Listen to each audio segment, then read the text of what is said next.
4 సినిమాలు హిట్ అవుతే నా అంతటి వాడు లేడు, నేనే నెంబర్ 1 అని వెర్రవిగే వాళ్ళకి తెలియకపోవచ్చు ఆయన 40 సంవత్సరాలు నెంబర్ 1 అనే సింహాసనం మీద కూర్చున్నారు అని. ట్విట్టర్లో ఫ్యాన్ వార్స్ చేసుకునే వాళ్ళకి తెలియకపోవచ్చు ఒకప్పుడు ఆయన ముఖ చిత్రంగా వచ్చే పత్రికల కోసం జరిగే వార్స్ గురించి. మా హీరో గొప్ప అని ప్రస్తుతం పోట్లాడుకునే వాళ్ళకి తెలియకపోవచ్చు వాళ్ళ ఫేవరెట్ హీరో కూడా ఫేవరెట్ హీరో ఆయనే అని. మా హీరో రికార్డులు ఇవి అని డంకా బజాయించే వాళ్ళకి తెలియకపోవచ్చు అసలు ఆ రికార్డులు నెలకొల్పిందే ఆయనని. రోజంతా కష్టపడి రిక్షా తొక్కి అలసిపోయే రిక్షావాడి దగ్గర నుంచి రాష్ట్రాన్ని నడిపించే ముఖ్యమంత్రి వరకు, అక్షరం ముక్క చదువుకొని రోజు కూలీ నుంచి ఐఏఎస్ అధికారి వరకు, అప్పుడే సినిమాలు చూడటం మొదలెట్టిన 6 ఏళ్ల పిల్లాడి నుంచి 80 ఏళ్ల ముసలాడి వరకు ఎంతో మంది అభిమానం సొంతం చేసుకున్న వ్యక్తి ఆయన.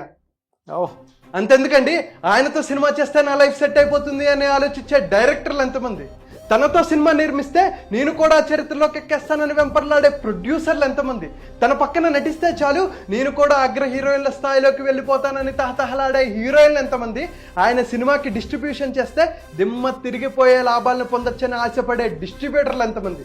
ఎందుకంటే ఆయన సినిమా ఆడుతున్న థియేటర్లో సైకిల్ పార్కింగ్ డబ్బులు కలెక్ట్ చేసుకుని మెర్సిడెస్ బెంజ్ కొన్న వాళ్ళు ఉన్నారు, సమోసాలు అమ్ముకొని స్థలాలు కొన్న వాళ్ళు ఉన్నారు, బజ్జీలు అమ్ముకొని బంగ్లాలు కట్టుకున్న వాళ్ళు ఉన్నారు, టీలు అమ్ముకొని హోటల్స్ పెట్టుకున్న వాళ్ళు ఉన్నారు.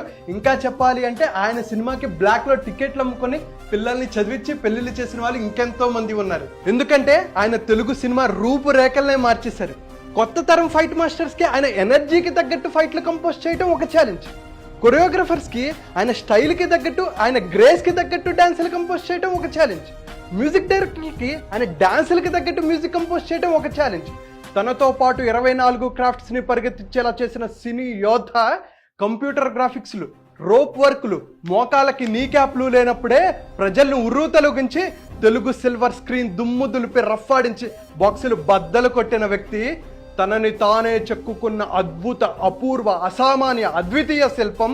కష్టం వచ్చిందంటే చాలు ఒక అన్నగా బిడ్డగా ఆదుకునే ఆపద్బాంధవుడు, ఎన్నో కష్టాలు కన్నీళ్లు అవమానాలు ఆటుపోట్లు ఇబ్బందులను దాటుకుంటూ వెళ్ళి ఒక గాలివానగా వచ్చి తుఫానుగా మారి ఈరోజు ఇండస్ట్రీని శాసించే స్థాయికి వచ్చి కోట్లాది మంది తెలుగు వాళ్ళ గుండెల్లో శాశ్వతమైన ముద్ర వేసుకున్న పద్మ విభూషణుడు జగదేక వీరుడు మన కొనిదెల శివశంకర్ వరప్రసాద్ అలియాస్ మెగాస్టార్ చిరంజీవి గారు.